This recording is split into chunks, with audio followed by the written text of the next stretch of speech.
Your cybersecurity solution is here. Introducing Pentester's Advanced Cybersecurity Suite. Ready for peace of mind? Try it for free. No credit card required. Pentester.com.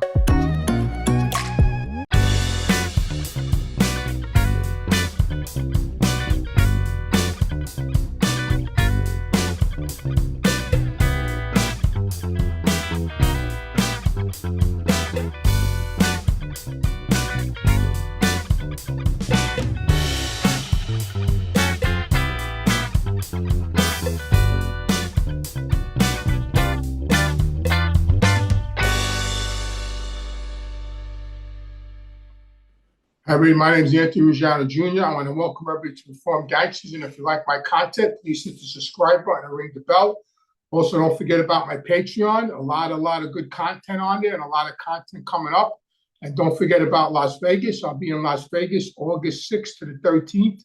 I'm looking forward to seeing some people out there. So if you want to hook up with me, you know how to contact me through my email, through my website, anthonyruggianojr@gmail.com, or go to my website. So hope to see you all out there. So today I'm going to talk about, I was thinking about what to talk about, and I have this story that probably nobody really knows how it transpired. And it's like how destiny and fate play parts in people's lives, even in the mob. It's like how people get into position to become things that wouldn't have happened if certain other things didn't happen. So this is probably a story that really nobody out there really knows. I mean, I should clear it up. This is a story that nobody on these YouTube channels probably know, but there are people that are in the street that know this story, that are out there that are still active in the mob that know this story that transpired. And this is the story how it winds up with John Gotti, but it doesn't start with John Gotti, but it winds up with John Gotti. And it's like, how do you say that? It's like, when you trace back your roots, who your ancestors were. Well, this is how I'm going to trace back how captains became captains, because we'll keep it on the captains thing.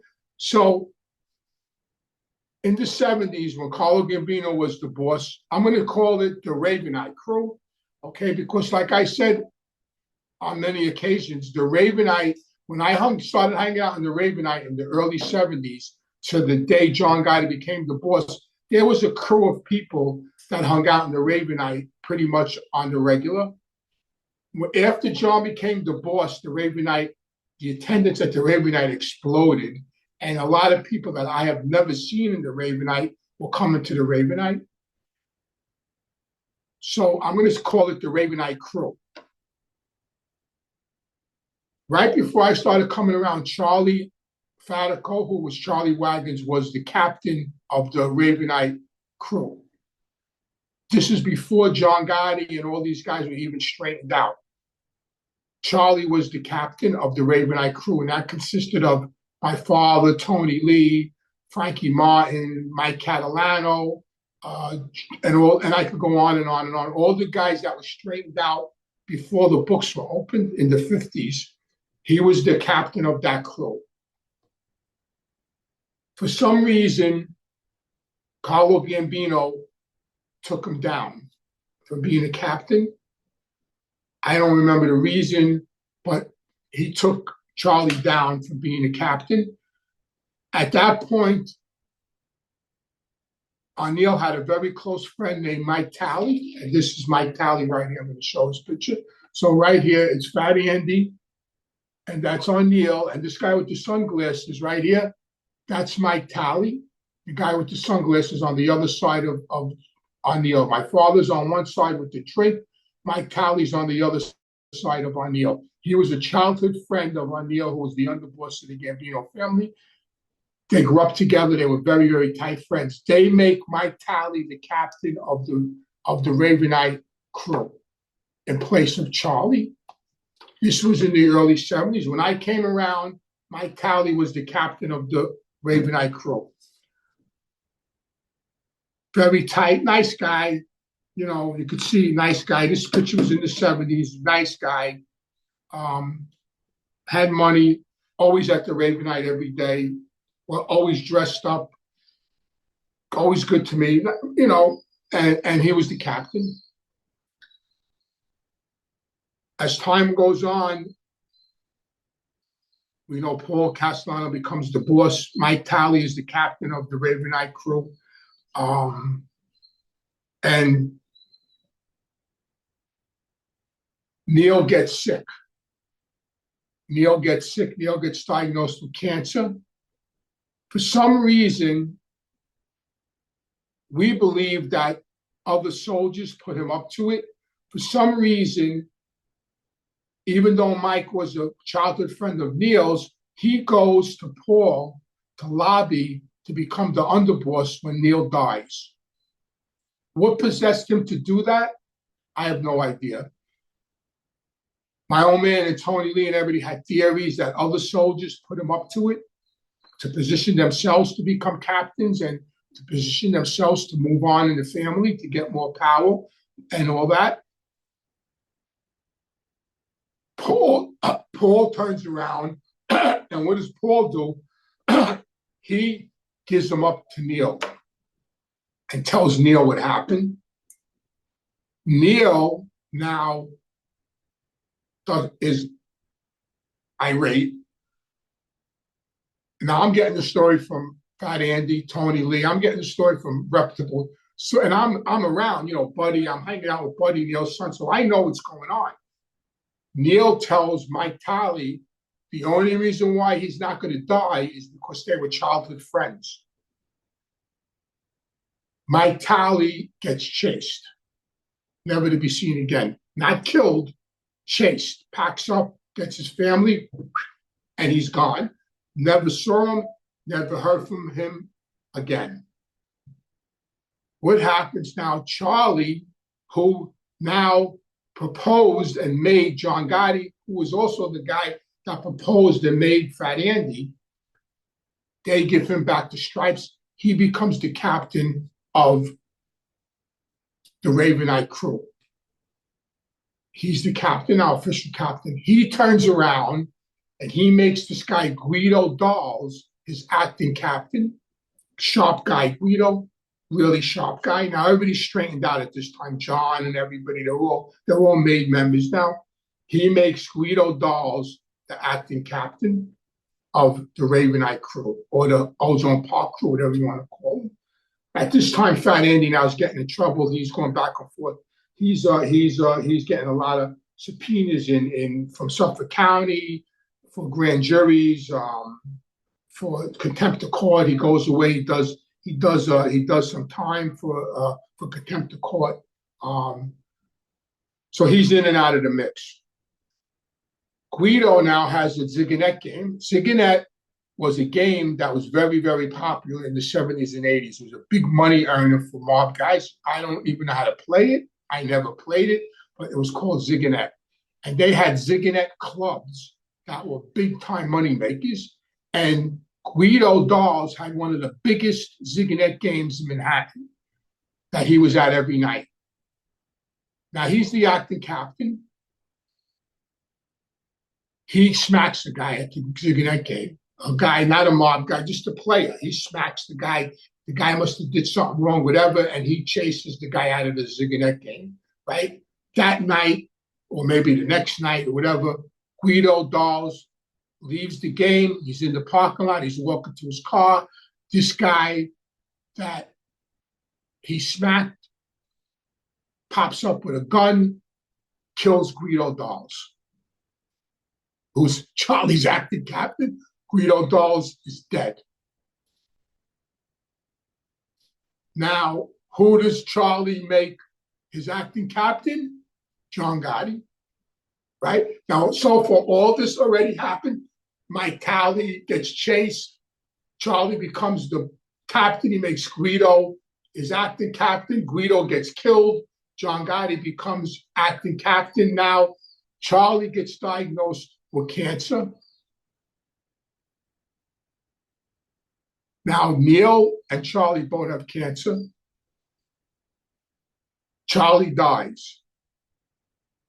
Who becomes the official captain? John Gotti. becomes the official captain of that crew. And we all know the rest of the story, right? Neil dies, they whack Paul, John becomes the boss.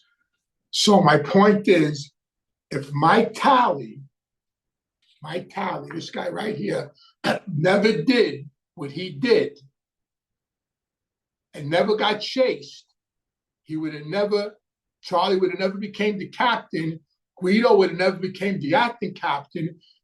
Guido probably would have got killed anyway, but it would have been meaningless because he wouldn't have been acting captain. And then John wouldn't have became acting captain. And then John wouldn't have became official captain. And John might have not became the boss.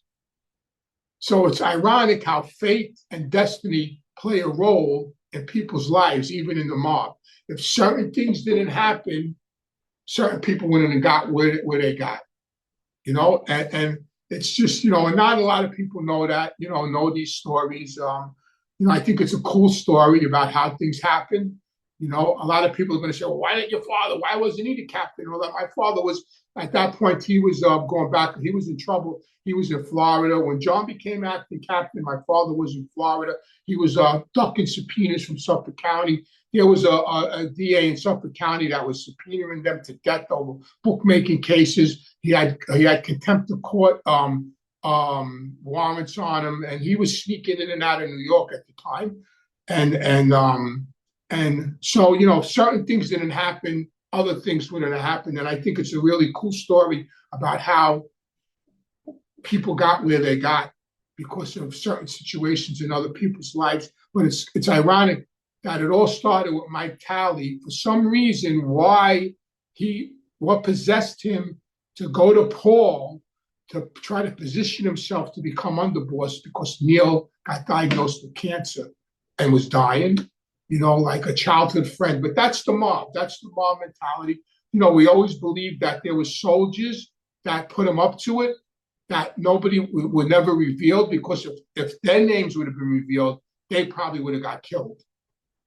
If it was soldiers in that crew that did that put Mike Talley, that whispered in Mike Talley's ear to go to Paul to position himself to become underboss, they probably would have died. And then for Paul to just say, Mike Talley, forget it, I'm not doing that, or I'll take it into consideration. For Paul to turn around and tell Neil, knowing that Mike Talley may get killed, you got to, look at that also. Paul told Neil what happened. And Mike, the only thing that saved Mike Talley was, they were childhood friends, and he got chased. And then so on and so forth. And, and it winded up years later, John Gotti becomes the boss because of this domino effect, starting back with Charlie getting taken down, Mike Talley getting put in his place, Mike Talley getting chased, Charlie getting it back. It's just, it's just how things happen in life. I met John Gotti when I was a kid. I don't know, I was probably 12 or 13. Charlie, I knew my whole life because Charlie was the guy that made my father. So he was in my life, my whole childhood life. Him and his brother Danny, I knew from, my whole life. They were, in my house, I was in their house. They were at, my sister's christening. So I knew them forever. But John I met when I was about 12 or 13. By the Bergen Hut Fish Club. I met him when I started, roaming around the neighborhood, roaming around Ozone Park. Do you remember what your first impressions were of him? Not as the Teflon Don, but as that young guy? Yeah, always sharp. He was always good to me. I mean, charisma. He acted like he reminded me of my father. Really, the same mannerisms. They all sort of acted the same and gave off the same kind of what's that word? They sort of all gave up that same kind of vibe. Him, Fat Andy, guys in that guy, Angelo, Nicky, they all gave off that same type of vibe. How did your dad's relationship and Gotti's relationship evolve when Gotti was in power? Well, it was rocky at first when John was a kid in East New York. And then it got more. And then in the 70s, when the books got open and John got straightened out, their relationship was good. When John got into power, my father was out of the picture. He was in prison, so he wasn't in the mix. Unfortunately, if he was home, he would have been in the mix without a doubt. I mean, he would have definitely been right by John's side. There's no doubt about that. But when they took over the family, my old man was out of the picture. He was in prison. Tony Lee was in the mix. Tony Lee was there. He was heavily involved in that whole scheme of taking down Paul. The view from prison from your dad, did he approve or disapprove of the way John? Oh, after it happened, he was driving us crazy to come and visit him. He was dying to know the facts. I mean, he was driving us crazy. When he's coming to see me, he wanted he wanted the info, you know what I mean? And finally, me and Tony Lee went up to visit him. And that's the first time I heard the whole story, because I was, it was me, him, and Tony Lee in the visiting room. And Tony Lee told my father the whole inner workings of how it went down. And my old man was very impressed with the whole hit. He said it was a genius plan to do it in daylight and do it how they did it, and he was very impressed. What did Tony Lee think of the way John ran the family? Some things he liked and some things he didn't like. He didn't like him being out there on Front Street. He was old school Tony Lee. He thought he was very intelligent. He gave him his props with he thought he was very intelligent. It's funny because we used to go visit my old man when John was the boss, and Tony would tell my father what was going on, and my father would look at Tony and go, "Is this the same John Gotti we know from East New York?" Because of the good things he was doing, And Tony used to laugh and go, "Yeah, it's him." They used to have this little joke between them. Is this the same John Gotti we knew from when he was a kid? And so Tony Lee liked some things and some things he couldn't. He hated when he gave autographs out. He hated that. He hated the fact that he made Joe Watts sit at the table with the captains. He did not like that. He did not like the fact that Joe Watts clipped made guys. He didn't like that. Tony Lee was so old school and so mafia that he believed that made men should only be killed by other made men or guys that were proposed to become made men, not by Germans or English guys or Irish guys, for that matter. So he liked some things and some things he didn't like. Nobody has any questions about Mike Talley? I guess he was from Manhattan. I mean, they were childhood friends. Him and O'Neill were childhood friends. So, in this picture here, this is a great picture because, so you got Nicky Carrazza, who became the acting boss of the Gambino family. You got Johnny Rizzo. He was actually a jeweler. He was a made member, and his son became a made member, John Jr. Rizzo. Then you got Fat Andy. Then you got Neil. Then you got Mike Talley. Then you got Tony Lee, and then you got Lenny DiMaria. So they all became powerhouses in the Gambino family. I mean, this is a powerful picture, of guys that were really, gangsters. I don't really know much about Johnny Rizzo. I know he had a jeweler shop. I know he was a jeweler, and my old man used to buy jewelry off him. They were pretty tight, him and my old man. I know his son better than him. I knew his son pretty good. So this picture was taken at a wedding. This picture was taken at the wedding where that famous picture of that monkey was taken. Like you see pictures of Neil with the monkey, and I have pictures of my old man with the same monkey. This was that wedding where there was actually a monkey, a chimpanzee there with a trainer going around to all the tables, and they were taking pictures of this chimpanzee. And where did you get that picture from? My father. My mother. Actually, my mother had it. I had it blown up. My mother had a little picture of it. I had it blown up. I want to thank everybody for tuning in to Reformed Gangsters. Don't forget, if you like my content, please hit the subscribe button and ring the bell. Also, don't forget about my Patreon. Membership start at $1. There's a lot of good content, and hope to see you in Vegas. Have a good day.